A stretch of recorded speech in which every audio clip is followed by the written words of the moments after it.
Kita kembali lagi di Apa Kabar Indonesia Siang. Kita langsung saja Pak Satriwan tadi sudah menyinggung soal sekolah rakyat.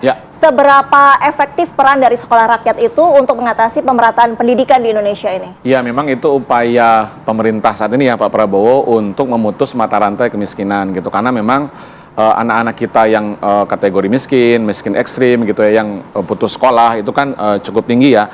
Di Indonesia tahun 2000 terakhir ya 2024 anak yang tidak sekolah itu ada 4 juta lebih yang tidak sekolah. Nah, memang pemerintah beralasan bahwa kalau semuanya diterima di sekolah negeri misalnya yang umum gitu ya, kan terbatas gitu. Kemudian juga tidak ada cara yang di sekolah negeri pada umumnya itu nggak langsung bisa memutus mata rantai kemiskinan gitu. Nah, dengan adanya sekolah rakyat itu kemudian diakselerasi, dipercepat karena memang pelayanannya lebih, kemudian fasilitasnya lebih gitu ya. Walaupun kami juga mengkritisi misalnya ini apakah menciptakan segregasi sosial gitu kan ya, karena anak-anak yang miskin kan pasti ada labeling kan dari temennya, wah kamu sekolah di mana? Di sekolah rakyat. Wah, berarti anak miskin kan gitu ya. Itu memang salah satu negatifnya. Tapi memang positifnya adalah orang tua kita itu yang dari keluarga miskin, ekstrim dan miskin, itu punya pilihan untuk menyekolahkan anaknya di sekolah rakyat. Karena tadi saya katakan pembiayaannya itu sepenuhnya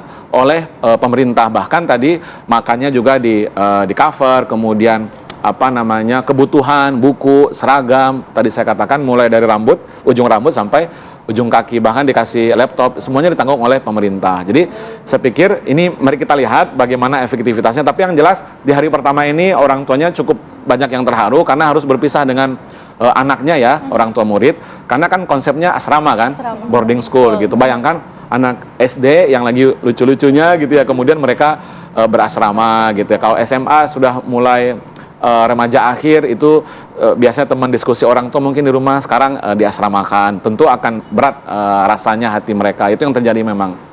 Baik, kemudian Pak Satriwan kita juga membahas efektivitas. Ini biasanya siswa baru pada hari pertama sekolah di tahun ajaran baru ada program MPLS ya Pak? Ya, betul. Ini seberapa efektif kira-kira dan apa yang harus dipersiapkan oleh guru, murid, bahkan orang tua? Ya, saya pikir ini bagus. Kemdikbud saat ini kan sudah mengeluarkan surat edaran ya tentang MPLS ya nomor 10 tahun 2025 dengan tema besar yaitu MPLS yang ramah gitu ya. Jadi saya pikir ini adalah momentum untuk mengenalkan lingkungan sekolah. Apakah itu kurikulumnya, kegiatan sekolah, intrakurikuler, ekstrakurikuler gitu ya, kakak kelasnya, adik kelas, bukan adik kelas ya, justru mereka yang adik kelas ya.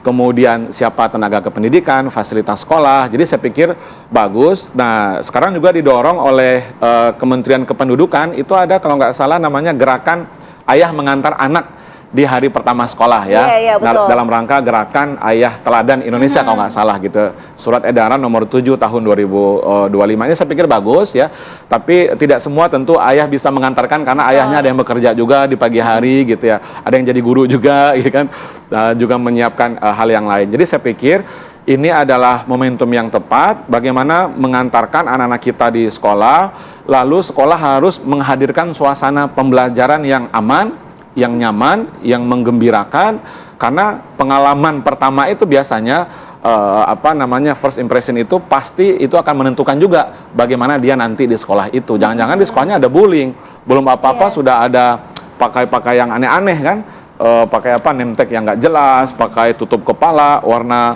kaos kaki yang belang-belang, kan dulu ngalamin ya gitu. Iya, betul, nah, saya pikir itu harus ditiadakan gitu. Sudah dilarang sebenarnya ya kalau menurut surat edaran Menteri Pendidikan tadi ya nomor 10 gitu. Jadi nggak boleh tuh menggunakan atribut yang hanya mencari sensasi ya, tidak ada esensinya sebenarnya gitu. Jadi harus yang edukatif gitu.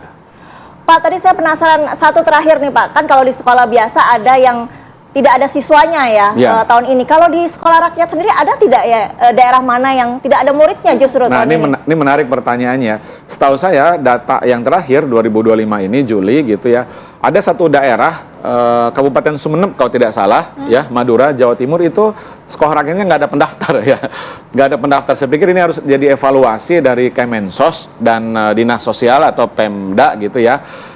Kenapa ini tidak ada pendaftar? Dugaan saya Sumeneb tidak ada pendaftar sekolah rakyat itu karena sosialisasi ke orang tuanya yang mendadak gitu ya. Kemudian juga yang kedua, orang tua sudah terlanjur menyekolahkan anaknya ke sekolah negeri maupun swasta. Jadi kalau mau keluar lagi nggak enak kalau ke sekolah swasta keluar lagi uangnya hilang dong gitu ya, uang pendaftarannya gitu ya. Iya, Jadi iya, betul. lebih baik menyekolahkan di sekolah negeri atau swasta. Jadi saya pikir sekolah rakyat ini tentu program yang mari kita lihat bagaimana efektivitasnya ke depan, tetapi jangan sampai kayak yang tadi sekolah negeri tidak ada pendaftar juga gitu ya. Nah tentu ini anggarannya besar tapi tidak berdampak langsung kepada anak-anak kita gitu. Baik, memang kalau bahas pendidikan ini udah panjang isu yang akan kita bahas ya Pak ya, mengenai isu senioritas dan lain-lain, dan tentunya kita berharap semoga pemerataan pendidikan akan segera berlangsung dengan baik di Indonesia demi kemajuan pendidikan. Terima kasih Pak Satriwan. Terima kasih Pak bergabung bersama Satriwan. kami di Apa Kabar Indonesia Siang.